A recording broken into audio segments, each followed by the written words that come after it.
So I was drifting off to sleep the other night, and all of a sudden a huge insight hit me. What if, for people who don't have that internal monologue, what if it's actually a brain synchronization difference? Because as you know, or maybe you don't know, maybe this is the first time you're hearing this, you can have thoughts without hearing some sort of an internal dialogue. You can have thoughts about anything. You might have thoughts your entire life with no internal monologue, no voice in your head telling you what you're doing or what you're thinking or narrating for you. It's possible to have thoughts that don't have an internal monologue. And apparently the default for most people is an internal monologue, which I find very fascinating.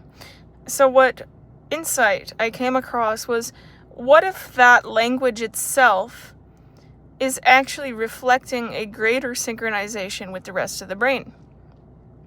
What that would mean is that perhaps you could, in certain situations, have no internal dialogue, and then in other situations, or chemical situations, have an internal dialogue, and maybe that entire dialogue is in conjunction with how well the language centers in the brain synchronize with the rest of the brain. Maybe it really is a synchrony difference. And if true, that would really explain a lot. Because what I've noticed is that when I don't take CBD, and in general, I don't have an internal monologue. But when I take CBD, there's about a 2 to 3 hour period of time when it kicks in, when all of a sudden I have an internal monologue.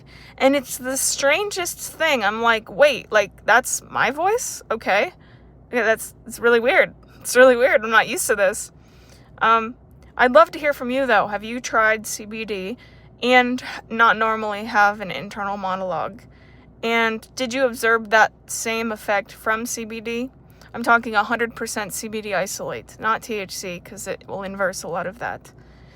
But what if it is actually a brain synchronization difference?